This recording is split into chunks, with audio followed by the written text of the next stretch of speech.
Hi, first grade. Last class, we painted our cactus and we made our own sand. I didn't paint mine, I just used crayon, but it's going to work for the same because today we're going to watercolor the background and add our black spikes. When choosing your color, you can use any color you want, but would you use green? No, because our cactus is green, so why would we want a green sky? It wouldn't let our cactus pop. But we have blues. We can have a bright blue sunny day. We could have a sunset going, or we could have maybe a twilight setting with some purple and blues. Twilight is right after the sunset before it gets too dark. Now, a nighttime sky would be really cool, but we're going to be using black paint for our spikes. If we use black paint for the spikes, would we want black nighttime sky? Probably not, because our spikes wouldn't be able to be shown, I mean. I think I'm going to do a sunset, and how I'm going to do that is get my fluffy watercolor brush, dip it in my water, and wake up these watercolors. I'm going to start with red. So I'm going to add some water to it and wake it up. Because these are watercolors, we want it to be nice and watery. And I'm going to start painting the top of my paper, back and forth. And if I want it a little darker, I need to get some more paint on my brush.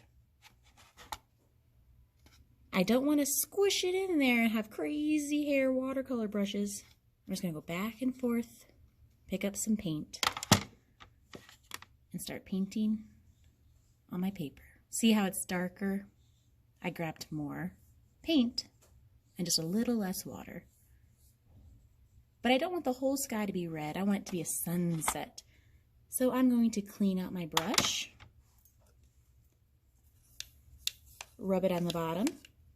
Remember, we don't want to tap, tap, tap because we don't want those water droplets everywhere. I'm just going to swipe it. And I'm going to get some orange.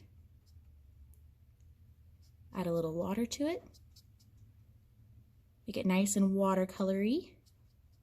And I'm going to blend it into my red while it's still wet. Mix and blending it. And move some of that red down into the orange.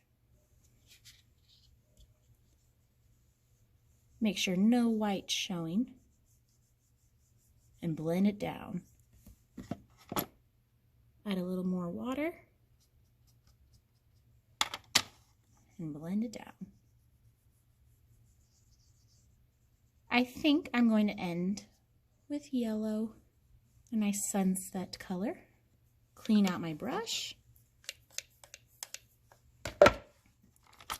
Take my yellow, add some water to it. Wake up, yellow! And blend it into my orange.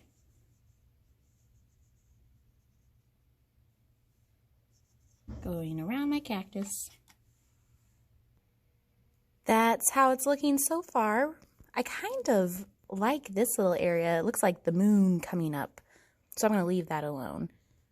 I am now going to add my spikes.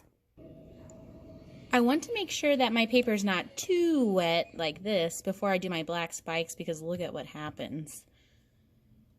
Eee!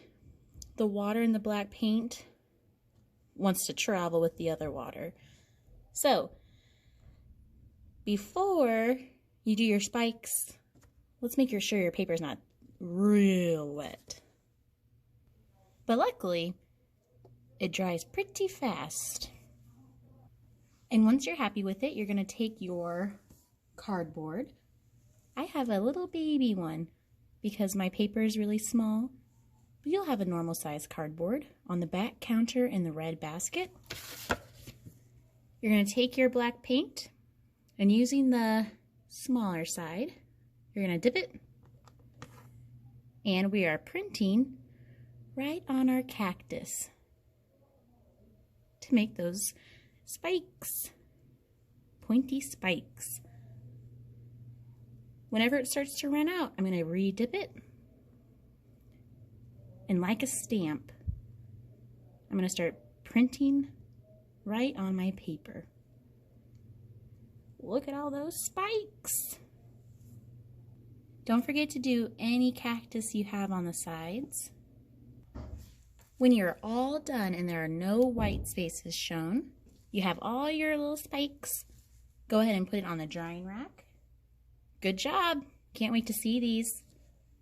I forgot to say, you're also going to take a picture on your Seesaw computer and go ahead and upload that too. We'll do that together. Have fun!